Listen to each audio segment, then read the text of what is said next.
السلام عليكم ورحمة الله وبركاته. الحمد لله رب العالمين والصلاة والسلام على أشرف الأنبياء والمرسلين على نبينا محمد وعلى آله وصحبه ومن تبعهم بإحسان إلى يوم الدين، أما بعد.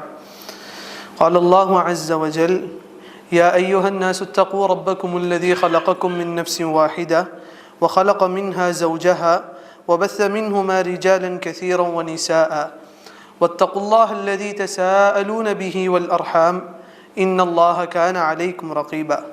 وقال تعالى أيضا: يا أيها الذين آمنوا اتقوا الله وقولوا قولا سديدا يصلح لكم أعمالكم ويغفر لكم ذنوبكم ومن يطع الله ورسوله فقد فاز فوزا عظيما.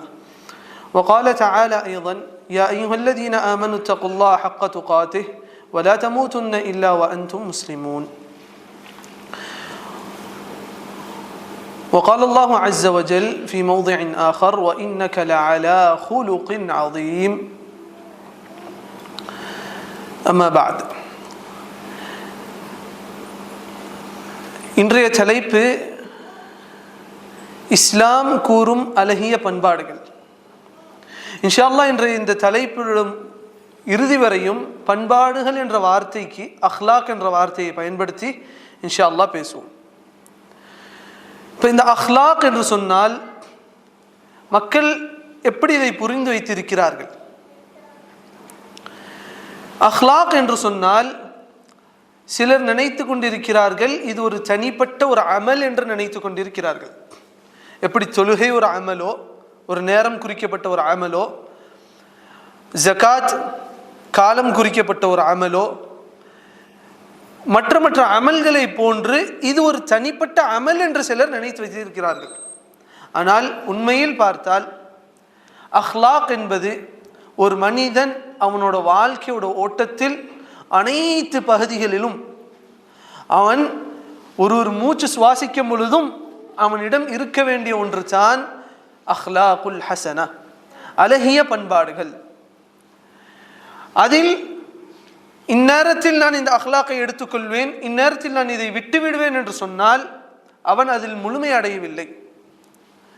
ரசூலுல்லாஹி ஸல்லல்லாஹு அலைஹி வஸல்லம் கூறினார்கள், உங்களில் சிறந்தவர் அஹாசினுக்கும் அஹ்லாகா, யார் அஹ்லாக்குட விஷயத்தில் அஹ்சனாக இருக்கிறார்களோ, அஹ்சன் என்று சொன்னால் சிறந்ததாக இருக்கிறார்களோ. அப்போ அஹ்லாக் என்பது அவனோட வாழ்க்கையில் அனைத்து பகுதியிலும் இருக்க வேண்டிய ஒன்று. அது ஒரு தனிப்பட்ட அமல் அல்ல, அவனோட அனைத்து பகுதிகளிலும் அவனிடம் இருக்க வேண்டிய ஒரு விஷயம்தான் அஹ்லாக். அதே போன்று ஒரு மனிதன் இந்த வாழ்க்கையில் அவனோட வெளி ரூபத்தை, அதாவது அவனோட முகத்தை அலங்கரிப்பது, உடலை பார்த்து கொள்வது, அவனோட வெளி ரூபத்தை எந்த அளவுக்கு முக்கியத்துவம் செலுத்துகிறானோ அதை விட அதிகமாக அவன் எதை முக்கியத்துவம் செலுத்த வேண்டும் என்றால் அவனோட உள்ரங்கமான அந்த அழகை தான். அதுதான் அஹ்லாக். ஒரு மனிதனை அழகுபடுத்துவது எதுவென்றால் அவனோட அஹ்லாக். சில மனிதர்களை பார்த்திருப்போம், அவர்கள் ஒரு பெரிய அளவுக்கு ஒரு ஸ்டாண்டர்டான அழகு இருக்குமா என்று கேட்டால் இருக்காது. அவர்கள் உடுத்திருக்கக்கூடிய அந்த ஆடை ஒரு பிராண்டடான ஆடையாக இருக்குமா என்று கேட்டால் இருக்காது. ஆனால் அவர்கள் மக்களிடம் கவரப்பட்டவராக இருப்பார். எதை கொண்டு? அவரோட உள்ரங்கமான அந்த அஹ்லாக். அதை கொண்டு தான் மக்களிடம் அவர் கவரப்பட்டவராக மாறுகிறார். அப்போ ஒரு மனிதன் அவனோட வெளிரூபத்தை எந்த அளவுக்கு முக்கியத்துவம் செலுத்துகிறானோ, அவனோட ஆடையாக இருக்கட்டும் சரி, அவனோட முகமாக இருக்கட்டும் சரி, இது அனைத்துக்கும் அவன் எந்த அளவுக்கு முக்கியத்துவம் கொடுக்கிறானோ அதை விட அவன் எதுக்கு முக்கியத்துவம் கொடுக்க வேண்டும் என்றால் அந்த உள்ரங்கமான அந்த அழகு, அந்த அஹ்சனுல் அஹ்லாக், அழகிய பண்பாடுகள், அதுக்கு அவன் முக்கியத்துவம் கொடுத்து அவனோட வாழ்க்கையில் அதை சீர்திருத்தம் செய்வதற்கு அவன் முக்கியத்துவம் கொடுக்க வேண்டும். ஆனால் இன்றைய காலத்தில் பார்த்தால் அட்வர்டைஸ்மெண்ட் எடுத்துக்கிட்டா முகத்துக்கு பவுடர், முகத்துக்கு கிரீம், உடம்பை பலப்படுத்துறதுக்கு அந்த பவுடர், இந்த பவுடர், அது சாப்பிடுங்க பலமாயிடுவீங்க, இது சாப்பிடுங்க உடம்பு குறைஞ்சிரும், அனைத்துக்கும் அட்வர்டைஸ்மெண்ட் உண்டு. ஆனால் ஒரு மனிதன் சிறந்த மனிதனாக மாறுவது அவனோட வெளிரூப அழகை வைத்து அல்ல. இந்த மார்க்கம் அந்த வெளிரூப அழகுக்கும் முக்கியத்துவம் கொடுத்திருக்கிறது. ரசூலுல்லாஹி ஸல்லல்லாஹு அலைஹி வஸல்லம் கூறினார்கள், இன்னல்லாஹ ஜமீல், அல்லாஹ் அழகானவன், நிச்சயமாக அல்லாஹ் அழகானவன். யுஹிப்புல் ஜமால், அல்லாஹ் அழகை விரும்பக்கூடியவனாக இருக்கிறான். இதில் வெறும் வெளிரூபத்தோட அழகைத்தான் பாதி பேர் புரிந்து வைத்திருக்கிறார்கள். இல்லை, அவனோட ஹுலுக், அவனோட பண்பாடுகளில் அழகானவனாக மாற வேண்டும். அல்லாஹ் சுப்ஹானஹு வ தஆலா ரசூலுல்லாஹி ஸல்லல்லாஹு அலைஹி வஸல்லம் பற்றி கூறும்போது கூறினான், வ இன்னக லஅலா ஹுலுகின் அதீம், நபியே நிச்சயமாக நீங்க ஒரு மகத்தான பண்புடையவர்களாக இருக்கிறீர்கள் என்று அல்லாஹ் சுப்ஹானஹு வ தஆலா கூறுகிறான். அதே போன்று ரசூலுல்லாஹி ஸல்லல்லாஹு அலைஹி வஸல்லம் பற்றி கூறும்போது அல்லாஹ் சுப்ஹானஹு வ தஆலா கூறுகிறான், வலவ் குன்த ஃபத்தன் கலீதல் கல்பி லன்ஃபது மின் ஹவ்லிக், நபியே நீங்க கடுகடுப்பான, மூஞ்சியை சுளிக்கக்கூடிய, கோபத்துக்குரிய, இதே போன்று ஒரு மோசமான பண்பாடு உரியவராக நீங்க இருந்திருந்தால் இந்த சஹாபாக்கள் உங்களை சுற்றி வந்து இருக்க மாட்டார்கள். அப்போ ரசூலுல்லாஹி ஸல்லல்லாஹு அலைஹி வஸல்லம் அவர்கள் உயர்ந்த பண்பாடு உள்ளவர்களாக இருந்தார்கள் என்றால் அவர்களோட வாழ்க்கையில் அனைத்து பகுதியிலும் தான். அதே போன்று ஒரு மனிதன் அஹ்லாக்கை புரிந்து கொள்ளும் பொழுது அவன் எப்படி அதை புரிந்து கொள்கிறான் என்றால், மக்கள் எனக்கு நலவு செய்யும் பொழுது நான் அவர்களோட நலவோடு நடந்து கொள்வேன். அதாவது இப்போ ஒரு குடும்பத்து ஒரு கெட் டுகெதர் சந்திக்கும் போது சிரித்து பேசுவோம், எல்லாம் மக்கள் நினைத்து கொண்டிருக்கிறார்கள் இது தான் அஹ்சனுல் அஹ்லாக் என்று. இல்லை, இந்த இஸ்லாம் சொல்லக்கூடிய அஹ்சனுல் அஹ்லாக் இன்ஷா அல்லாஹ் அதை விரிவாக பார்ப்போம். எப்பொழுதென்றால் ஒரு மனிதன் உனக்கு அநீதி அளிக்கும் பொழுது அவனோட நலவாக நடந்து கொள். ஒரு மனிதன் உன்னிடம் தவறாக நடந்து கொள்ளும் பொழுது அவனோடு நீ சரியாக நடந்து கொள். மக்கள் எல்லாம் என்ன நினைத்துக் கொள்கிறார்கள் என்றால், சில பேர்கிட்ட போய் கோச்சுக்கிறாதீங்க, கெட்ட வார்த்தை பேசாதீங்க, அவரை திட்டாதீங்க என்று சொல்லும்போது அவர் என்ன சும்மா அப்படி பண்ணார் இப்படி பண்ணார் என்று ஒரு பெரிய பட்டியலே போடுவாங்க. ரசூலுல்லாஹி ஸல்லல்லாஹு அலைஹி வஸல்லம் கூறினார்கள், பலமுள்ளவன் யார் என்றால் அல்லதி யம்லிகு கதபஹு, யார் கோபம் வரும் பொழுது அந்த கோபத்தை அடக்கிறார்களோ. ரசூலுல்லாஹி ஸல்லல்லாஹு அலைஹி வஸல்லம் கூறவில்லை ஒரு மனிதனுக்கு கோபமே வரக்கூடாது என்று கூறவில்லை. கோபம் வரும், அது மனித இயல்பு. கோபம் வரும், அநீதியை கண்டா கோபம் வரும். ஆனால் அந்த நேரத்தில் அந்த கோபத்தை அடக்குவது தான் இந்த மார்க்கம் சொல்லக்கூடிய அழகான பண்பாடு. இப்ப இந்த பண்பாடுகளை எடுத்துக்கொண்டால் இதை இரண்டு வகையான பண்பாடுகளாக பிரிக்கலாம். ஒரு மனிதனோட வாழ்க்கையில் பண்பாடுகள் அஹ்லாக்கை எடுத்துக்கொண்டால் அது இரண்டு வகையாக பிரிக்கலாம். ஒன்று ஜிபில்லா, ஒரு மனிதனுக்கு அல்லாஹ் சுப்ஹானஹு வ தஆலா அவனுடைய இயல்பிலேயே கொடுத்த ஒன்று. சிலரை பார்த்திருப்போம், இயல்பிலேயே ரொம்ப சாஃப்டானவங்க இருப்பாங்க, அவங்களுக்கு தனியாக நீங்கள் எந்த ஒரு பழக்கம் ஏற்படுத்த வேண்டிய அவசியம் இல்லை. சிலரை பார்த்தா இயல்பிலேயே ரொம்ப கடினமானவனாக இருப்பாங்க, அது அவனோட இயல்பு. அல்லாஹ் சுப்ஹானஹு வ தஆலா சிலருக்கு இயல்பிலேயே நல்ல பண்புகளை கொடுத்திருப்பான். பார்த்தா சிரித்த முகத்தோடு இருப்பார், பேசினா மென்மையாக பேசுவார், ஏழைகளை பார்த்தா சதக்கா செய்வார், பணக்காரர்களை பார்த்தாலும் பொறாமை உள்ளவராக இருக்க மாட்டார். இப்படிப்பட்ட அழகான பண்பாடுகள் அல்லாஹ் சுப்ஹானஹு வ தஆலா சிலருக்கு கொடுத்திருப்பான். அப்படிப்பட்ட மக்கள் சிறந்தவர்கள். ஆனால் அதிகமானவர்களுக்கு இந்த அழகான ஃபضல் கொடுக்கப்பட்டிருக்காது. இதை நாம் ஃபضலாக அல்லாஹ் சுப்ஹானஹு வ தஆலாவோட பாக்கியமாக தான் பார்க்க வேண்டும். அல்லாஹ் சுப்ஹானஹு வ தஆலா குர்ஆனில் கூறுகிறான், ذَلِكَ فَضْلُ اللَّهِ يُؤْتِيهِ مَن يَشَاءُ, அல்லாஹ் அவனோட ஃபضலை, அந்த பாக்கியத்தை யாருக்கு விரும்புகிறானோ அவனுக்கு கொடுப்பான். ஆனால் அதிகபட்சமான மக்களை பார்த்தால், அதுவும் இன்றைய கால சூழ்நிலையில் பார்த்தால், இன்றைய கால சூழ்நிலையில் பிள்ளைகள் வளரக்கூடிய அந்த மாஹூலில் பார்த்தால் இந்த இயல்பிலேயே நல்ல பண்பு என்பது ரொம்ப குறைவாக மாறிவிட்டது. ஏனென்றால் நாங்கள் நீதத்தை பேசுகிறோம், நீதியாக நடந்து கொள்ள வேண்டும், அவன் என்னை திட்டிவிட்டான் நானும் திட்ட வேண்டும், அவன் என்னை அடித்து விட்டான் நானும் அடிக்க வேண்டும். நீதம் பேசி பேசி அழகிய பண்பாடுகள் இந்த வாழ்க்கையிலிருந்து ஓரம் போய்விட்டது. சிலர் நினைத்து கொள்கிறார்கள் இந்த மார்க்கம் அழகிய பண்பாடுன்னு சொல்லி நீதத்தை மறுத்து விடுகிறது என்று நினைக்கிறார்கள். அப்படி அல்ல. அல்லாஹ் சுப்ஹானஹு வ தஆலா குர்ஆனில் கூறுகிறான், யா அய்யுஹல்லதீன ஆமனு, ஓ ஈமான் கொண்டவர்களே, குதிப அலைக்குமுல் கிஸாஸ், உங்கள் மீது கிஸாஸ் என்கிற, ஒருத்தவன் உனக்கு அநீதி அளித்தால் நீ திரும்ப அதே இது அவனுக்கு செய்ய முடியும் என்கிற அந்த சட்டத்தை இந்த மார்க்கம் விதிக்கிறது. அதையெல்லாம் அல்லாஹ் சுப்ஹானஹு வ தஆலா குர்ஆனில் கூறிவிட்டு கூறுகிறான், ஃபமன் உஃபிய லஹு, யார் மன்னிக்கிறாரோ அவர் சிறந்தவர். இந்த மார்க்கம் அநீதியை மறுக்கவில்லை. அநீதியை பார்த்து, அதாவது சிலர் சொல்வார்களே, ஒரு கன்னத்தில் அடி வாங்கினா மறு கன்னத்தை காட்டிட்டு வாங்க, அது நல்ல பண்பு என்று சொல்வார்கள். அது அல்ல. ஒரு கன்னத்தில் அடி வாங்கினதை அவன் என்னை அடித்தான், அது அநியாயம், அவன் செய்தது அநீதி. நான் ஏலும் அவனை என்னால் அடிக்க முடியும், ஆனாலும் அந்த நேரத்தில் நான் அதை நிறுத்தி கொண்டு அவனை நான் மன்னித்து விடுகிறேன் என்பது தான் சிறந்த பண்பு. சிலர் நினைத்துக் கொள்கிறார்கள், அடிச்சுக்கிட்டே இருப்பான், நம்ம வாங்கிட்டே இருக்கணுமா என்று. சுப்ஹானல்லாஹ், பொறுமை என்பது, சிலர் சொல்வார்கள் பொறுமைக்கு எல்லை இல்லை, பொறுமைக்குன்னு ஒரு எல்லை இருக்குது, அதுவரையும் நாங்கள் அடி வாங்குவோம், அதுக்கப்புறம் நாங்கள் சும்மா விட மாட்டோம். கிடையாது. ரசூலுல்லாஹி ஸல்லல்லாஹு அலைஹி வஸல்லம் அவர்களோட வாழ்க்கையை எடுத்து பார்த்தால், தாயிஃபோட மக்களிடம் சென்றார்கள், தாயிஃபோட மக்களிடம் ஹக்கை எடுத்து உரைத்தார்கள். அவர்களோட குடும்ப விஷயத்துக்கு போகல, அவர்களோட ஹக்கை கேட்பதற்கு போகல, இந்த மார்க்கத்தை எட்டி வைப்பதற்காக சென்றார்கள். அந்த மக்களை சொர்க்கத்தின் பக்கம் அழைப்பதற்காக சென்றார்கள். அந்த மக்கள் கல்லு விட்டு எரிந்து ரசூலுல்லாஹி ஸல்லல்லாஹு அலைஹி வஸல்லம் துரத்தினார்கள். அந்நேரத்தில் ரசூலுல்லாஹி ஸல்லல்லாஹு அலைஹி வஸல்லம் மலக்குமார்கள் வந்து கேட்கிறார்கள், யா ரசூலல்லாஹ், நீங்க ஏவுங்கள், இந்த 2 மலைகளுக்கு மத்தியில் இந்த மக்களை நாங்கள் நசுக்கி விடுகிறோம் என்று. இப்போ ரசூலுல்லாஹி ஸல்லல்லாஹு அலைஹி வஸல்லம் கூறினார்கள், அவர்கள் நாடி இருந்தால் ஆம் என்று கூறியிருக்கலாம், அவர்களுக்கு ஹக்கு உண்டு. அந்த மக்கள் அவர்களை எதிர்த்தார்கள், அடித்தார்கள், துன்புறுத்தினார்கள். ரசூலுல்லாஹி ஸல்லல்லாஹு அலைஹி வஸல்லம் நாடினால் சொல்லியிருக்கலாம். ஆனால் வ இன்னக லஅலா குலுகின் அதீம், அவர்கள் மகத்தான பண்புடையவர்களாக இருந்தார்கள். கூறினார்கள், இந்த மக்கள் என்னை அடித்தாலும் சரி, அடுத்த தலைமுறை என்னோட ஹக்கை ஏற்றுக்கொள்ளும், அவர்களை விட்டுவிடுங்கள் என்று சொன்னார்கள். இப்போ ரசூலுல்லாஹி ஸல்லல்லாஹு அலைஹி வஸல்லம் அந்த இடத்தில் ஏமாந்தார்களா? அவர்களை அடிக்கும் பொழுது அதை வாங்கிட்டு வந்த ஏமாளியாக வாழ்ந்தார்களா? கிடையாது. அவர்களுக்கு தெரியும் அவர்களை அடித்தவர்கள் அநியாயம் செய்யக்கூடியவர்கள் என்று மன்னித்தார்கள். ஏன்? அதுக்கு பின்னாடி வரக்கூடிய ஒரு நலவு. அதைத்தானே அல்லாஹ் சுப்ஹானஹு வ தஆலா குர்ஆனில் கூறினான், நபியே, நீங்க கடினமானவர்களாக இருந்திருந்தால் இந்த மக்கள் உங்களை சூழ வந்திருக்க மாட்டார்கள்.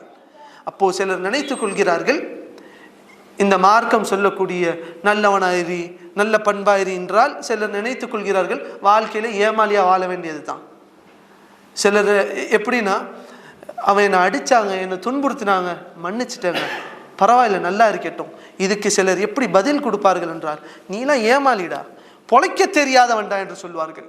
அவன் மேல ஒரு கேஸை போடணும், அவனை நீ அடிக்கணும், அவனை நீ ஊரோட அதோட தெருவுக்கு நீ அவனை கொண்டு வரணும் என்று சொல்வார்கள். கிடையாது. சிறந்த பண்பு, அவன் அநியாயம் செய்து விட்டானா, அது அநியாயம்தான், மன்னித்து விட வேண்டும். ஆனால் இந்த இடத்தில் உலமாக்கள் சில விஷயத்தை கூறுகிறார்கள். அல்லாஹ் சுப்ஹானஹு வ தஆலா குர்ஆனில் கூறும்போது கூறுகிறான், ஃபமன் ஆஃபா, யார் மன்னித்து, வ அஸ்லஹ, இஸ்லாஹ் செய்கிறாரோ அவர் சிறந்தவர் என்று கூறுகிறார். அப்போ இந்த மார்க்கம் வெறும் மன்னித்து விடுங்கள் என்று சொல்லவில்லை, மன்னித்து விட்டு வ அஸ்லஹ, அவர்களுக்கு இடையே நடந்த அந்த விஷயத்தை சீர் செய்கிறாரோ.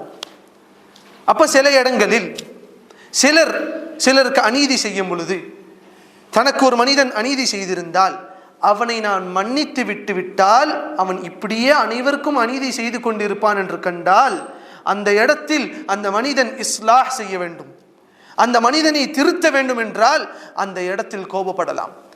இங்கேயும் கவனியுங்கள், அவனோட நலவுக்குத்தான் நான் கோபப்படுகிறேன், என்னோட ஹக்கை கேட்டல்ல, அவன் திருந்த வேண்டும். சில வாலிபர்களை அவர்கள் செய்யக்கூடிய அநியாயத்துக்கெல்லாம் மன்னித்து விட்டு கொண்டே இருந்தால் அவன் அப்படியே பழக்கப்பட்டு விடுவான் என்று கண்டால் இந்த மார்க்கம் கூறுகிறது, ஃபமன் ஆஃபா, மன்னிக்க வேண்டும் தான், ஆனால் அதுக்கு பின்னாடி ஒன்று இருக்கிறது, வ அஸ்லஹ, உன்னோட மன்னிப்பால் அந்த இடத்தில் அந்த விஷயம் சீரமைந்து விடும் என்றால் உன்னோட மன்னிப்புக்கு மதிப்புண்டு. இல்லை என்றால் அந்த இடத்தில் மன்னிக்க கூடாது, அந்த இடத்தில் மன்னிக்க கூடாது. மன்னிக்கலாம், ஆனால் அதோடு சேர்ந்து இஸ்லாஹம் செய்ய வேண்டும், சீர்திருத்தமும் செய்ய வேண்டும்.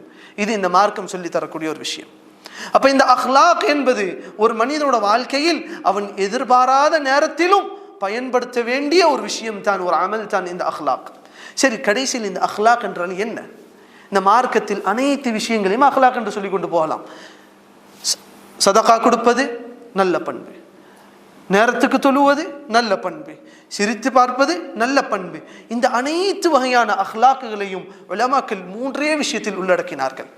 இமாம் ஹசன் அல் பஸ்ரி ரஹிமஹுல்லாஹ் இஹ்யா உலூமுத்தீன் என்ற அந்த புத்தகத்தில் பதிவு செய்கிறார்கள், அஹ்லாக்குல் ஹசனா, நற்பண்புகள் 3 விஷயத்தில் உள்ளடங்கும். முதலாவது கஃபுல் அதா.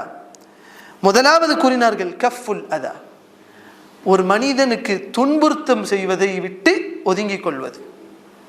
இரண்டாவது பத்லுன் நதா, நலவை செய்வது. மூணாவது தலாகத்துல் வஜ், முகத்தை சிரித்த முகத்தோடு வைத்துக் கொள்வது. முதலாவதை கூறினார்களே கஃபுல் அதா.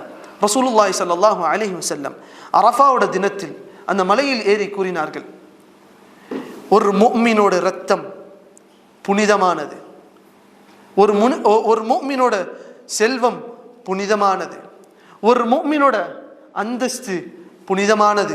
எப்படி என்றால் கஹுர்மதி யௌமிக்கும் ஹாதா, இன்றைய நாள் எப்படி புனிதமானதோ, ஃபீ பலதிக்கும் ஹாதா, இந்த இடம் எப்படி புனிதமானதோ, ஃபீ ஷஹ்ரிக்கும் ஹாதா, இந்த மாதம் எப்படி புனிதமானதோ, அதை விட புனிதமானது ஒரு முஃமினோட. முதலாவது எதை கூறினார்கள், திமாஉக்கும், உங்களுடைய இரத்தம் புனிதமானது. இதில் இந்த ஹதீஸில் இந்த ஒரு பகுதியை எடுத்துக்கொண்டால், ஒரு முஃமினை துன்புறுத்துவது, ஒரு முஃமினை அடிப்பது, ஒரு முஃமினோட இரத்தத்தை ஓட்டுவது, இது அனைத்தும் இதில் உள்ளடங்கிவிடும். ரசூலுல்லாஹி ஸல்லல்லாஹு அலைஹி வஸல்லம் கூறினார்கள், அல் முஸ்லிமு, முஸ்லிம் என்பவன் யார் என்றால், மன் சலிமல் முஸ்லிமூன மின் லிசானிஹி வ யதிஹி, மற்ற முஸ்லிம்கள் அனைவரும் அவனோட தீங்கை விட்டு, நாவால் வரக்கூடிய தீங்கும் அவனோட கரங்களால் வரக்கூடிய தீங்கை விட்டும் பாதுகாப்படைந்தவனாக இருப்பான், அவன்தான் முஸ்லிம். இப்ப என்னை கொண்டு என்னோட அண்டை வீட்டாருக்கு எந்த துன்புறுத்தமும் இல்லை, என்னை கொண்டு என்னோட மனைவிக்கு எந்த துன்புறுத்தமும் இல்லை என்று சொன்னால் நீதான் முஸ்லிம். இப்போ முஸ்லிமுக்கு வரைவிலக்கம் சொல்லும் போது ரசூலுல்லாஹி ஸல்லல்லாஹு அலைஹி வஸல்லம் ஒரு வரைவிலக்கத்தில் சொன்னார்கள், அவனை கொண்டு மக்கள் அமைதியாக இருப்பார்கள்.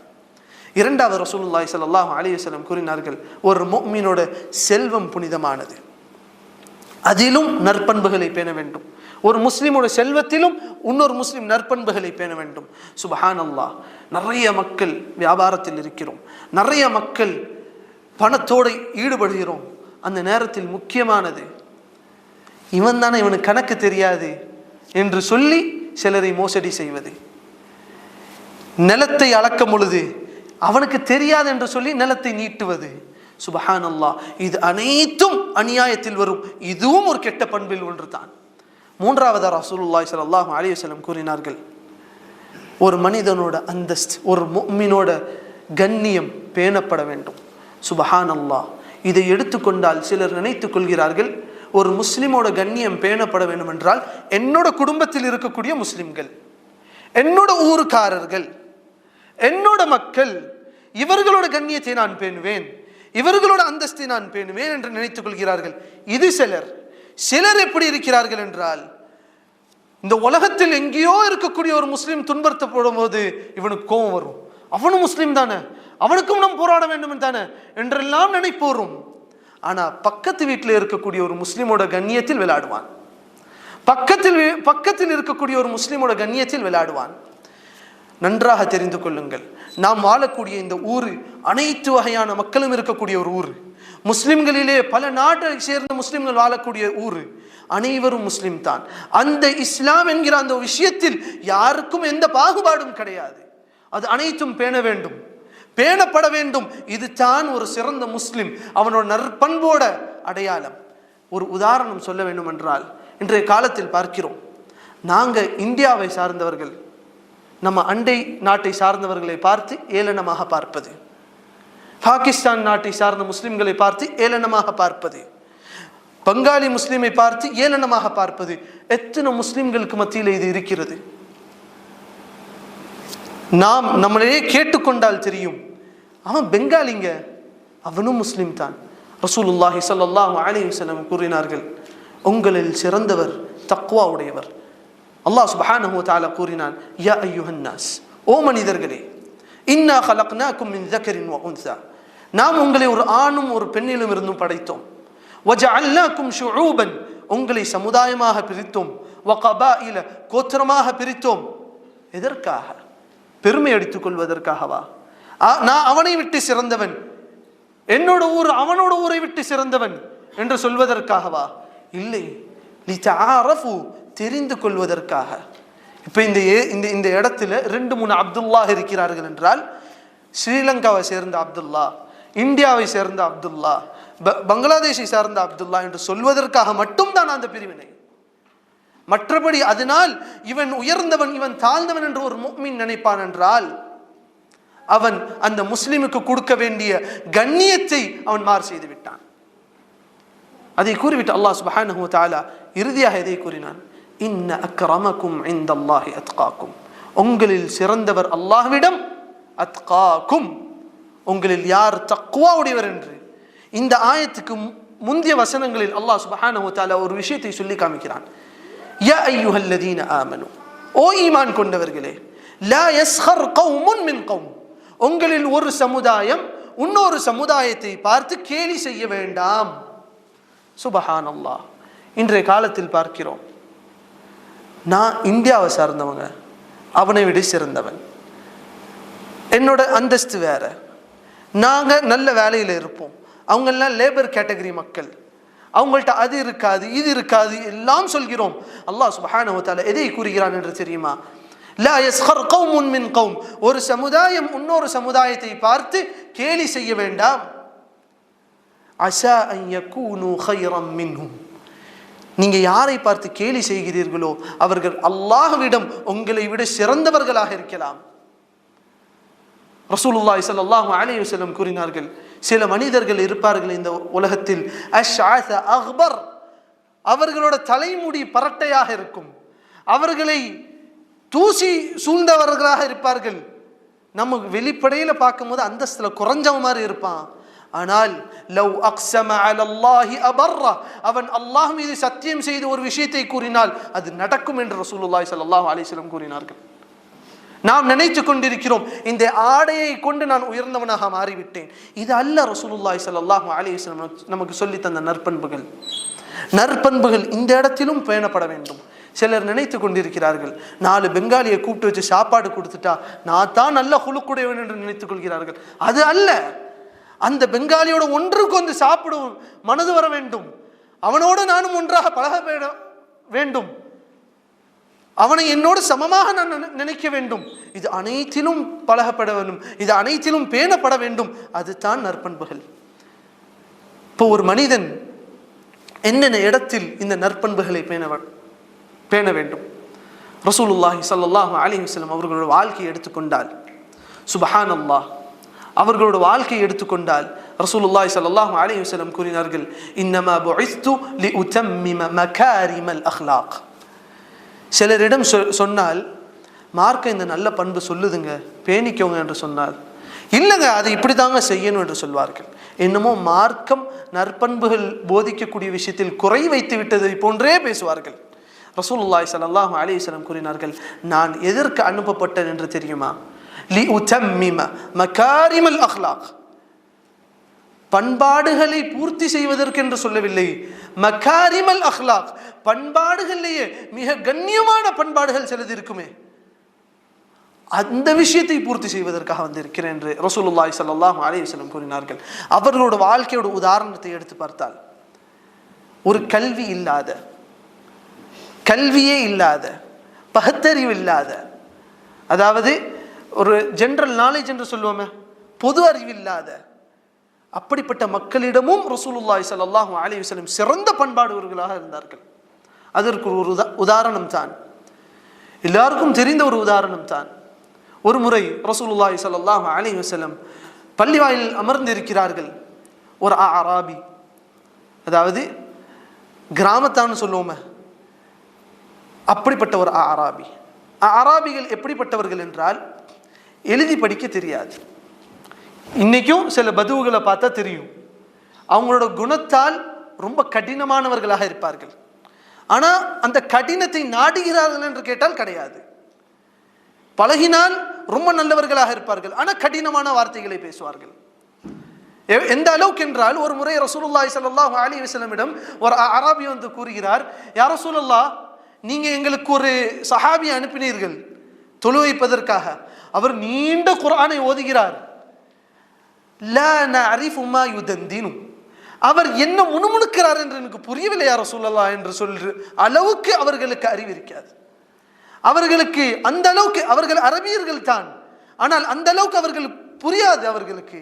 அப்படிப்பட்ட அராபிகளாக இருப்பார்கள். ரசூலுல்லாஹி ஸல்லல்லாஹு அலைஹி வஸல்லம் என்ன சொன்னார்கள்? அப்ப நீங்க தொழுகையில் எதை ஓதுகிறீர்கள்?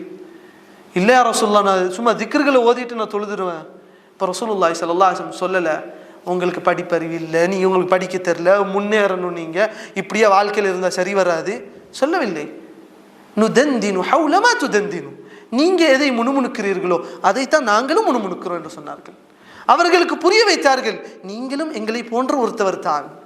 அப்படிப்பட்ட ஒரு அராபி ஒரு பள்ளிவாயலுக்கு வரும் பொழுது அவருக்கு அந்த அளவுக்கு அறிவில்லை. பள்ளிவாசல் என்றால் அதுக்கென்று ஒரு மரியாதை இருக்கு, பேணப்பட வேண்டும் என்று. ஒரு ஓரத்தில் போய் சிறுநீர் கழிக்கிறார். சஹாபாக்களுக்கெல்லாம் கோபம் வருது, எந்திரிச்சு போறாங்க. முறையாக ரசூலுல்லாஹி ஸல்லல்லாஹு அலைஹி வஸல்லம் என்ன செய்திருக்க வேண்டும்? அவர்களை தடுத்து நிறுத்துங்கள். இன்னைக்கு அதானே நடக்கும். பள்ளிவாசல்ல ஒரு சின்ன பிள்ளை விளையாண்டுருச்சுன்னா அந்த பிள்ளைக்கு தெரியாது பள்ளிவாசல்னா விளையாடக்கூடாது என்று தெரியாது.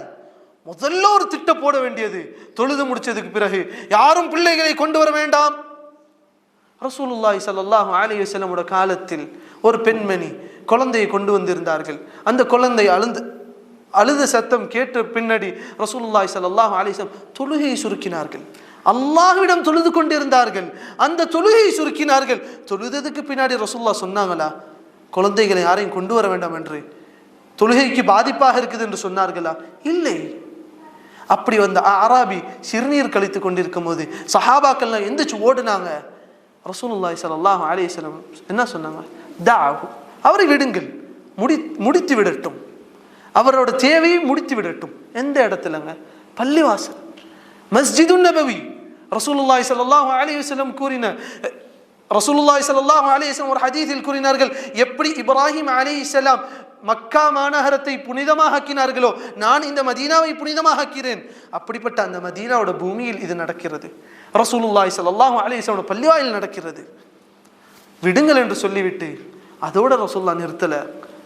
சஹாபாக்களை என்ன ஏவுனாங்க? அவரோட சிறுநீர் மேல நீங்க போய் தண்ணியை தெளியுங்க, ஒரு பக்கெட்டில் தண்ணி அள்ளிட்டு அந்த சிறுநீரை நீங்க போய் கழுவுங்க என்று.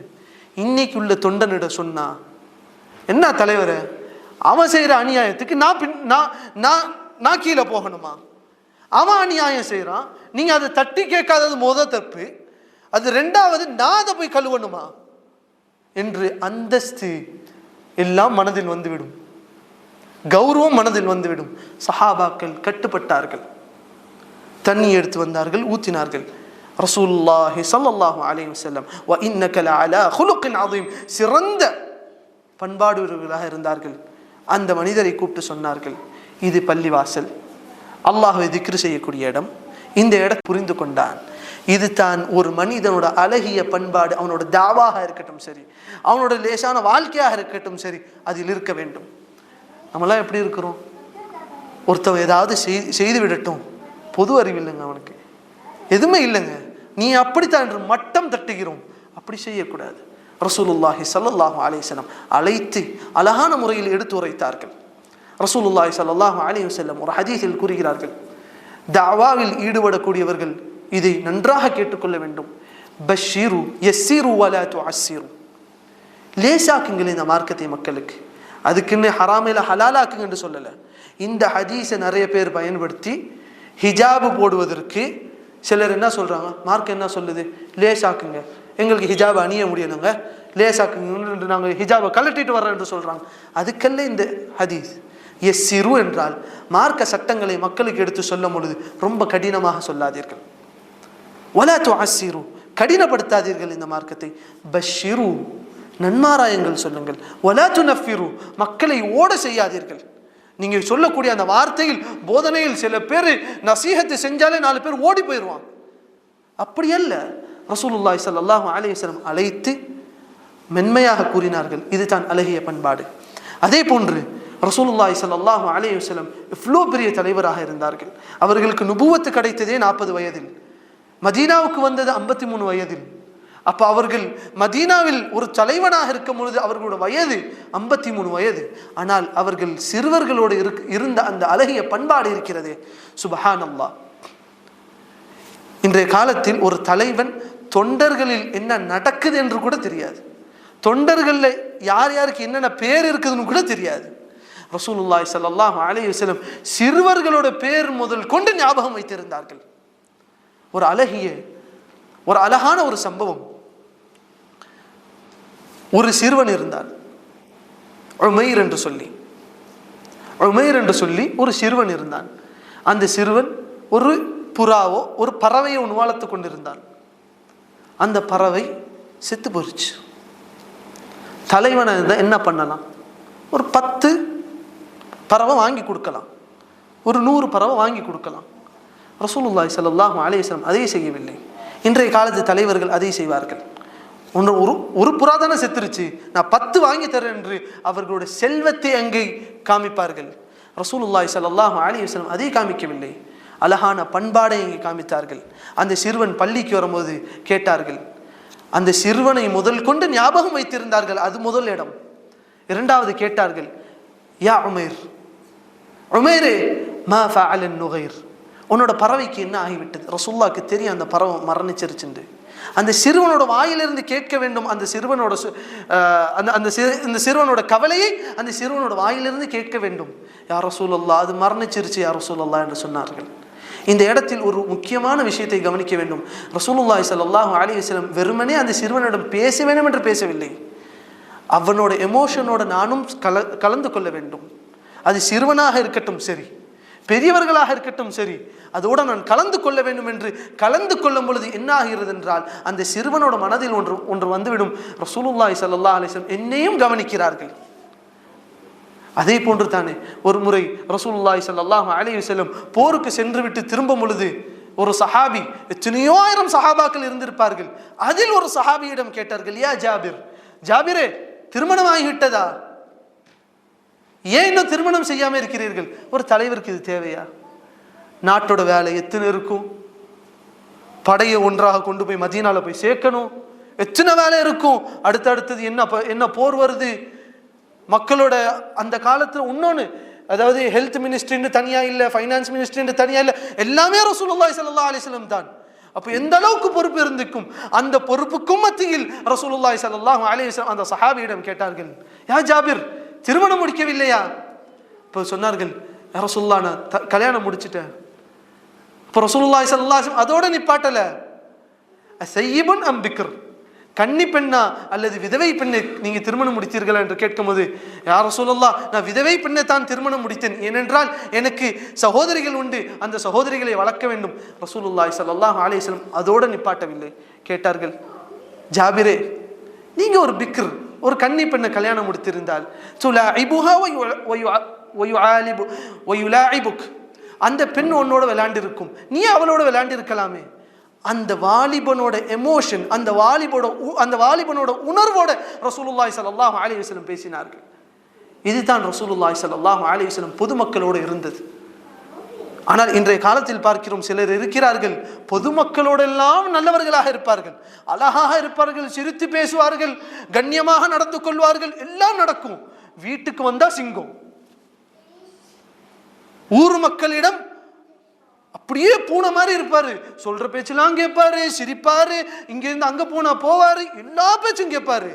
வீட்டுக்கு வந்தால் ரசூலுல்லாஹி ஸல்லல்லாஹு அலைஹி வஸல்லம் கூறினார்கள், ഖൈറുക്കും ലിഅഹ്ലി, உங்களில் சிறந்தவர் யார் என்றால் அவனோட வீட்டில் இருக்கக்கூடிய அந்த பெண்களோட, அந்த வீட்டில் இருக்கக்கூடிய அந்த மனிதர்களோட சிறந்தவனாக இருக்க வேண்டும். சில வீடுகளை பார்க்கலாம், வாப்பா வந்துட்டாலே மிலிட்ரி தான், ஆர்மி பேஸ் தான். அது சுப்ஹானல்லாஹ். ரசூலுல்லாஹி ஸல்லல்லாஹு அலைஹி வஸல்லம் அவர்கள் கீழாக வளர்ந்தவர்கள் தான் அனஸ் ரலியல்லாஹு அன்ஹு. அவர்கள் கூறுகிறார்கள், எங்களை ரசூலுல்லாஹி ஸல்லல்லாஹு அலைஹி வஸல்லம் ஒரு நாளும் திட்டினது கிடையாது, ஒரு நாளும் திட்டினது கிடையாது, ஒரு நாளும் கேட்டது கிடையாது. ஏன் அனஸ் நீ ஏன் இதை செய்யவில்லை, ஏன் இதை செய்தாய் என்று ஒரு நாளும் கேட்டதில்லை. அதுக்குன்னு உங்க புள்ள பண்ற தப்பெல்லாம் பார்த்துட்டு சும்மா இருங்கன்றல்ல, அதே ரசூலுல்லாஹி ஸல்லல்லாஹு அலைஹி வஸல்லம் தான் ஒரு முறை ஒரு சஹாபி, ஒரு சிறிய சஹாபி சாப்பாட்டு உணவில் அவர்களோட கை இங்கேயும் அங்கேயும் போய் கொண்டிருக்கும் போது ரசூலுல்லாஹி ஸல்லல்லாஹு அலைஹி வஸல்லம் தவறை தட்டி கேட்டார்கள், கூறினார்கள், யா குலாம், ஓ சிறுவனே, சம்மில்லா, பிஸ்மில்லா சொல்லி சாப்பிடு, வகுல் பியமீனிக், உன்னோட வலது கையை கொண்டு சாப்பிடு, வகுல் மிம்மா யலீக், உனக்கு சமீபத்தில் உனக்கு அருகாமையில் எது இருக்குதோ அதை சாப்பிடு என்று ரசூலுல்லாஹி ஸல்லல்லாஹு அலைஹி வஸல்லம் சிறுவர்களுக்கு போதனையும் செய்தார்கள். அதே நேரத்தில் ரொம்ப கடினமாக இருந்தார்களா, போட்டு திட்டி அடிச்சு. சுப்ஹானல்லாஹ். அனஸ் ரலியல்லாஹு அன்ஹு கூறுகிறார்கள், ரசூலுல்லாஹி ஸல்லல்லாஹு அலைஹி வஸல்லம் ஒரு நாளும் எங்களை அடித்தது கிடையாது, ஒரு நாளும் எங்களை திட்டியது கிடையாது. அதே போன்று தான் ஆயிஷா ரலியல்லாஹு அன்ஹாவிடம் கேட்கப்படுகிறது, ரசூலுல்லாஹி ஸல்லல்லாஹு அலைஹி வஸல்லம் வீட்டில் எவ்வாறு இருப்பார்கள், வீட்டில் என்ன செய்வாங்க? ஏன்னா வெளியே நடக்கக்கூடிய ஹதீஸுகளை எல்லாம் மற்ற சஹாபிகள் பார்ப்பார்கள், வீட்டில் நடக்கக்கூடியது வந்து மனைவிட்ட தானே கேட்க முடியும். ஆயிஷா ரலியல்லாஹு அன்ஹா கூறினார்கள், அவர்கள் வீட்டோட வேலையில் ஈடுபட்டு கொண்டிருப்பார்கள். எவ்வளோ பெரிய ஒரு சாம்ராஜ்யத்துக்கு ஒரு தலைவர். அப்படிப்பட்ட ரசூலுல்லாஹி ஸல்லல்லாஹு அலைஹி வஸல்லம் வீட்டுக்கு வந்த வீட்டு வேலை பார்ப்பாங்க. அதுக்கு நான் சொல்லலை பெண்கள்லாம் ஆண்கள்கிட்ட வீட்டு வேலை வாங்குங்க என்று சொல்லலை. ரசூலுல்லாஹி ஸல்லல்லாஹு அலைஹி வஸல்லம் அவர்களாக செய்வார்கள். இதெல்லாம் இந்த ஹதீஸை சில பெண்கள் கோடிட்டு காமிச்சு என்ன சொல்லுவாங்கன்னா, ரசூலுல்லாஹ் வீட்டு வேலை பார்த்தாங்க தானே, நீங்களும் பாருங்க, பாத்திரத்தை நீங்களும் கழுவுங்க. அப்படி அல்ல, அந்த சஹாபி பெண்களும் ரசூலுல்லாஹி ஸல்லல்லாஹு அலைஹி வஸல்லமுக்கு உணவு தயார் செய்தார்கள். அவர்கள் தான் தயார் செய்வார்கள். அதில் ரசூலுல்லாஹி ஸல்லல்லாஹு அலைஹி வஸல்லம் பங்கெடுத்துக் கொள்வார்கள். நிறைய பேர் இதை தப்பா புரிஞ்சுக்கிறாங்க. அவரும் தான் வீட்டில் வேலை பார்க்கணும், ஈக்குவல் ஹாஃபா நாங்கள் வேலை பார்ப்போம். நான் பாதி வேலை பார்த்தா அவர் அதே பாதி வேலை பார்க்கணும். நான் சாப்பாடு ஆக்கணும்னா அவர் பாத்திரத்தை கழுவணும், நான் பாதி ட்ரெஸ்ஸை கழுவணும்னா அவர் பாதி ட்ரெஸ்ஸை துவைக்கணும். அப்படி அல்ல, ரசூலுல்லாஹி ஸல்லல்லாஹு அலைஹி வஸல்லம் பங்கெடுத்தார்கள். இதற்கு ஒரு ஆதாரம் தான், ஒரு முறை ரசூலுல்லாஹி ஸல்லல்லாஹு அலைஹி வஸல்லம் வீட்டுக்கு வரும்போது கேட்டார்கள், அவர்கள் மனைவியிடம் கேட்டார்கள், உண்பதற்கு என்ன இருக்குது என்று கேட்டார்கள். அப்போ அந்த செக்ஷனை ஹேண்டில் பண்ணது யாரு? மனைவி தான் ஹேண்டில் பண்ணார்கள், மனைவிகள் தான் அதை ஹேண்டில் பண்ணார்கள். ஆனால் அந்த மனைவி அந்நாளில் யா ரசூலல்லாஹ் உண்பதற்கு எதுவும் இல்லை என்று சொல்லும் போது ரசூலுல்லாஹ் கோவப்படவில்லை. அங்கதான் ஒரு ஆணோட அழகிய பண்பாடு வர வேண்டும். அதே நேரத்தில் ஒரு பெண்ணுக்கும் ரசூலுல்லாஹி ஸல்லல்லாஹு அலைஹி வஸல்லம் 1.5 மாசம் வீட்டில் அடுப்பெரியவில்லை என்று சொன்னால் அந்த பெண் அதுக்கு ஒத்துழைத்தார்களே, அந்த மனைவிமார்கள் அதுக்கு ஒத்துழைத்தார்களே. ஒரு நாளும் ரசூலுல்லாஹி ஸல்லல்லாஹு அலைஹி வஸல்லம் கேட்கவில்லை, யா ரசூலல்லாஹ் 1.5 மாசமா வீட்டில் அடுப்பெரியவே இல்லை. ஆனா இன்னைக்கு எப்படி இருக்குன்னா, ஒரு வாரத்தில் ஒரு நாள் கறி சாப்பிடல நான் வீட்டில் கோவம். அந்த பெண்கள் அதுக்கு ஒத்துழைத்தார்களே. ஆயிஷா ரலியல்லாஹு அன்ஹா கூறுகிறார்கள், 3 பிறை தாண்டி போகிவிடும் எங்க வீட்டில் அடுப்பெரியாது. இதை கவலையாக சொல்லி காமித்தார்களா? இல்லை, நிதர்சன உண்மையாக சொல்லி காமித்தார்கள். அப்படிப்பட்ட நற்பண்புகள் பெண்களிடம் இருக்க வேண்டும். அதுக்கு ஒத்துழைத்தார்களே ரசூலுல்லாஹி ஸல்லல்லாஹு அலைஹி வஸல்லம். சாப்பாடு இல்லையா, நான் நோன்பு பிடித்துக் கொள்கிறேன் என்று ஒத்துழைத்தார்களே. அப்படிப்பட்ட நற்பண்புகள் ஆண்களிடம் இருக்க வேண்டும். ரசூலுல்லாஹி ஸல்லல்லாஹு அலைஹி வஸல்லம் எவ்வளோ பெரிய ஒரு சாம்ராஜ்யத்தின் தலைவர். அவர்கள் இத்திகாஃபில் இருக்கும் பொழுதும் எந்த அளவுக்கு நற்பண்புடையவர்களாக இருந்தார்கள் என்றால், ஆயிஷா ரலியல்லாஹு அன்ஹா மடியில் படுத்துக் கொள்வார்கள். ஆயிஷா ரலியல்லாஹு அன்ஹா தலைமுடி கோரி விடுவார்கள். இப்போ எத்தனை பேருங்க அது பண்றாங்க? கல்யாணம் முடிச்ச புதுசுல எல்லாம் நடக்கும், 2 வருஷம் 3 வருஷம் எல்லாம் நடக்கும். வயதாகிவிட்டால் கிடையாது.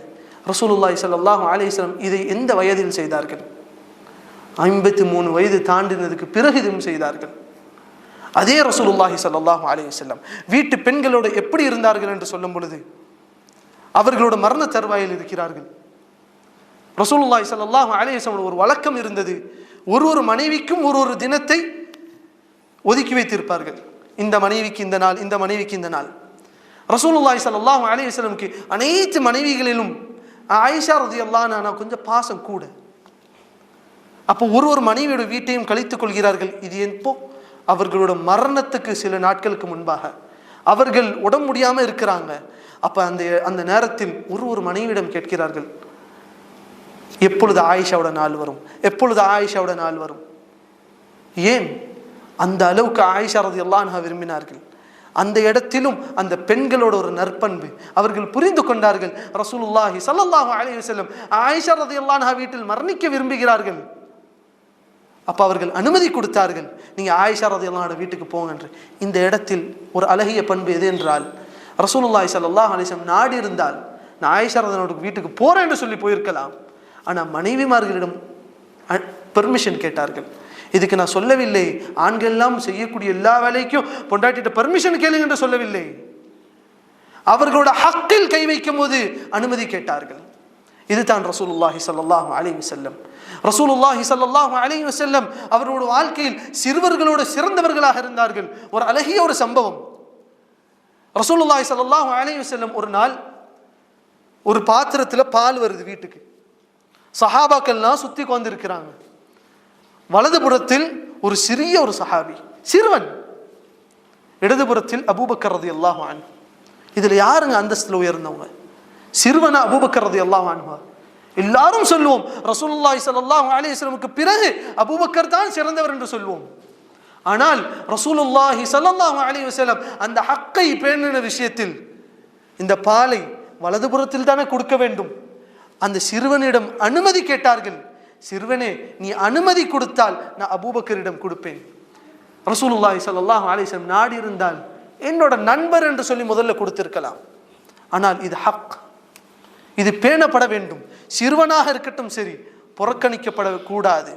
சிலர் நினைத்துக் கொள்கிறார்கள் முதல் சஃபில் சிறுவர்கள் நின்றால் அப்படியே பின்னாடி தள்ளிட்டு அவர்கள் முன்னாடி போவார்கள். அந்த சிறுவன் சொன்ன பதில் என்ன தெரியுமா? யா ரசூலல்லாஹ், இது ஒரு சிறப்புக்குரிய விஷயமாக இல்லை என்றால் நான் அனுமதி கொடுத்திருப்பேன். ஆனால் நீங்க தர்றீங்க, இது ஒரு சிறப்புக்குரிய விஷயம், நான் தான் அனுபவிப்பேன் என்று சொன்னார்கள். அதே போன்று தானே பள்ளிவாசலில் முதல் சஃப், அந்த சிறுவன் சீக்கிரமா வந்து நேரத்துக்கு முழிச்சு சீக்கிரமா ஒது செஞ்சு எல்லாம் பண்ணிட்டு அவன் முதல் சஃப்ல வந்து நிற்பான். இவர் லேட்டா வந்து கடைசி நேரத்தில் இகாமத்துடைய நேரத்தில் ஒதுவுலாம் செஞ்சு வந்து முன்னாடி பார்ப்பாரு. முதல் சஃப்ல சிறுவர்கள் நிற்பாங்க, அப்படியே பின்னாடி தள்ளிட்டு முன்னாடி போயிடுவார். இதுக்கு சில தஈஃபான ஹதீஸுகளையும் மேல்கோள் காட்டுவார்கள். ஆனால் ரசூலுல்லாஹி ஸல்லல்லாஹு அலைஹி வஸல்லம் ஹக்கோட விஷயத்தில் சரியாக இருந்தார்கள். அதே போன்று அன்பான சகோதரர்களே, இந்த நற்பண்புகளை என்னென்ன இடத்தில் பேண வேண்டும், யார் யாரிடம் பேண வேண்டும் என்று சிலதை பார்த்தோம். ஆனால் என்னென்ன இடத்தில் பேண வேண்டும் என்று பார்க்கும் பொழுது, வெறுமனே ஆரம்பத்தில் கூறினது போன்று நான் நல்லா இருந்தா நல்ல பண்பை பேணுவேன், ஆனா எனக்குன்னு ஒரு கோபம் வந்துருச்சுன்னா அதெல்லாம் தூக்கி போட்டுருவேன். சுப்ஹானல்லாஹ், இந்த மார்க்கம் நற்பண்புகளை எந்தெந்த இடத்துல போதிக்குது என்று பார்க்கும் பொழுது, உனக்கு வெறுப்பு வருதா பொறுமையாயிரி, உனக்கு கோபம் வருதா அதை அடக்கிக்கொள், உனக்கு அநியாயம் செய்து விட்டானா அந்த இடத்தில் மன்னித்து விடு. இதுக்கு ஒரு சிறந்த சம்பவம், அபூபக்கர் ரலியல்லாஹு அன்ஹு அவர்களோட மகளாகிய ஆயிஷா ரலியல்லாஹு அன்ஹா அவர்கள் மீது ஒரு அவதூறு பரப்பப்படுகிறது. அவர்கள் மீது ஒரு அவதூறு பரப்பப்படுகிறது. அந்த அவதூறை பரப்பிய ஒரு ஆள் தான் ரசூல் அபூபக்கர் ரலியல்லாஹு அன்ஹு அவர்கள் குடும்பத்தை சார்ந்த ஒரு சஹாபி. அபூபக்கர் ரலியல்லாஹு அன்ஹுக்கும் அந்த சஹாபிக்கும் என்ன ஒரு தொடர்பு என்றால், அபூபக்கர் ரலியல்லாஹு அன்ஹு அவர்கள் தான் அந்த சஹாபிக்கு மாத தொகையை கொடுக்கக்கூடியவர்களாக இருந்தார்கள், மாத செலவுக்குரிய தொகையை கொடுக்கக்கூடியவர்களாக இருந்தார்கள். இந்த சம்பவம் கேள்விப்பட்டதுக்கு பிறகு, அவரும் இதை செய்தார் என்று அவதூறை பரப்பினார் என்று சம்பவம் கேள்விப்பட்டதிலிருந்து அபூபக்கர் ரலியல்லாஹு அன்ஹு எப்பொழுது இந்த குர்ஆனோட வசனம் இறங்கியதோ, ஆயிஷா ரலியல்லாஹு அன்ஹு இதிலிருந்து நிரபராதி என்று எப்பொழுது வசனம் இறங்கியதோ, அப்போ அபூபக்கர் ரலியல்லாஹு அன்ஹு கூறினார்கள், அவருக்கு நான் கொடுக்கக்கூடிய தொகையை நான் நிப்பாட்டி விட்டேன் என்று கூறினார்கள். அல்லாஹ் சுப்ஹானஹு வ தஆலா வசனத்தை இறக்கினான்.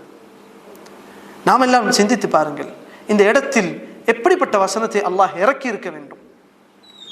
அந்த சஹாபியிடம் சொல்லி இருக்க வேண்டும், அபூபக்கரிடம் போய் மன்னிப்பை கேளுங்கள் என்று. அப்படித்தானே சொல்லியிருக்க வேண்டும். இந்த இடத்தில் அநியாயம் செய்தது யார்? அந்த சஹாபி. அல்லாஹ் அவருக்கு தானே வசனத்தை இறக்கியிருக்க வேண்டும். ஆனால் இந்த மார்க்கம் சிறந்த பண்பாடுகளை போதிக்கக்கூடிய ஒரு மார்க்கம். அதுக்குன்னு அவர் செஞ்சது சரி என்று சொல்லவில்லை, அவருக்கு தண்டனை கொடுக்கப்பட்டது. ஆனால் அல்லாஹ் சுப்ஹானஹு வ தஆலா வசனத்தை இறக்குகிறான், வலா யஅ்தலி உலுல் ஃபத்லி மின்கும், உங்களில் செல்வம் கொடுக்கப்பட்டவர்கள், வஸ்ஸஅதி விசாலம் கொடுக்கப்பட்டவர்கள் அவர்கள் சுருக்கி கொள்ள வேண்டாம். அன் யுது உலில் குர்பா, நெருங்கிய உறவினர்களுக்கு கொடுப்பதிலிருந்து வல் மசாகீன் ஏழைகளுக்கு கொடுப்பதிலிருந்து, வல் முஹாஜிரீன் ஹிஜ்ரத் சென்ற அந்த முஹாஜிரீன்களுக்கு, இந்த 3 பண்பும் அந்த சஹாபிக்கு அடங்கும். அவர் குடும்பத்தினர், 2வது ஏழையாக இருந்தார், 3வது ஹிஜ்ரத் செய்தவராக இருந்தார். இது 3ம் அடங்கும். அல்லாஹ் சுப்ஹானஹு வ தஆலா யாருக்கு கட்டளையிடுகிறான்? சுருக்கிக் கொள்ளாதீர்கள். அதை கூறிவிட்டு அல்லாஹ் கூறுகிறான், வல்யஃபு வல்யஸ்ஃபஹு, மன்னிக்கட்டும், வல்யஸ்ஃபஹு மறந்து விடட்டும். அதை கூறிவிட்டு அல்லாஹ் சுப்ஹானஹு வ தஆலா கேட்கிறான், அலா துஹிப்பூன அன் யக்ஃபிரல்லாஹு லக்கும், அல்லாஹ் உங்களை மன்னிக்க வேண்டும் என்று நீங்க விரும்ப மாட்டீர்களா என்று அல்லாஹ் கேட்கிறான். அபூபக்கர் ரலியல்லாஹு அன்ஹு சிறந்த உதாரணம், அழகிய பண்பாடுக்கு ஒரு அழகான உதாரணம் கூறினார்கள். அவனுக்கு நான் இன்றைய நாள் எந்த அளவுக்கு ஒரு தொகையை கொடுத்து கொண்டிருந்ததோ அதில் 2 மடங்கு நான் இன்றைய நாளிலிருந்து கொடுப்பேன் என்று சொல்லி அபூபக்கர் ரலியல்லாஹு அன்ஹு கொடுத்தார்கள். யாருக்கு அநியாயம் அளிக்கப்பட்டது? அபூபக்கர் ரலியல்லாஹு அன்ஹு. அல்லாஹ் யாரை மன்னிக்க வேண்டும் என்று கட்டளையிட்டான், போதித்தான்? யாருக்கு? அபூபக்கர் ரலியல்லாஹு அன்ஹு அவர்களுக்கு. அதுக்குன்னு இந்த மார்க்கம் சொல்லல, ஒரு கன்னத்தில் அடி வாங்கினா மறு கன்னத்தை காட்டிட்டு வா என்று சொல்லல.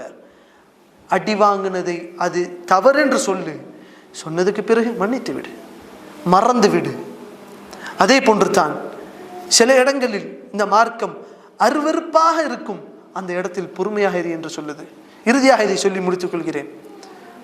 அல்லாஹ் சுப்ஹானஹு வ தஆலா குர்ஆனில் கூறுகிறான், وَقَضَى رَبُّكَ أَلَّا تَعْبُدُوا إِلَّا إِيَّاهُ, அல்லாஹ் விதித்து விட்டான் அவனை மட்டும் வணங்க வேண்டும், அவனை அன்றி வேறு யாரையும் வணங்கக்கூடாது. وَبِالْوَالِدَيْنِ إِحْسَانًا, தாய் தந்தையர்களிடம் நல்ல முறையில் நடந்து கொள்ளுங்கள். அதை கூறிவிட்டு அல்லாஹ் கூறுகிறான், இம்மா யப்லுகன்ன இந்தகல் கிபர அஹதுஹுமா, அந்த தாய் தந்தையர்களில் ஒருவரோ இருவரோ வயோதிகத்தை அடைந்து விட்டால், இம்மா யப்லுகன்ன இந்தகல் கிபர அஹதுஹுமா அவ் கிலாஹுமா ஃபலா தகுல் லஹுமா உஃப், அவர்களை பார்த்து ஒரு உஃப் என்ற வார்த்தை கூட கூறிவிடாதீர்கள். சிறுவயதில் இருக்கக்கூடிய தாய் தந்தையர்களை பார்த்து அல்ல, வயோதிகத்தை அடைந்த பின்னர் அவர்கள் சில காரியங்கள் செய்வார்கள், சிறுநீர் கழித்து விடுவார்கள், அருவருப்பான சில காரியங்களை செய்து விடுவார்கள். நாம் இப்படியெல்லாம் இருக்க வேண்டும் என்று நினைத்திருப்போம், ஆனால் அதுக்கு மாற்றமாக இருப்பார்கள்.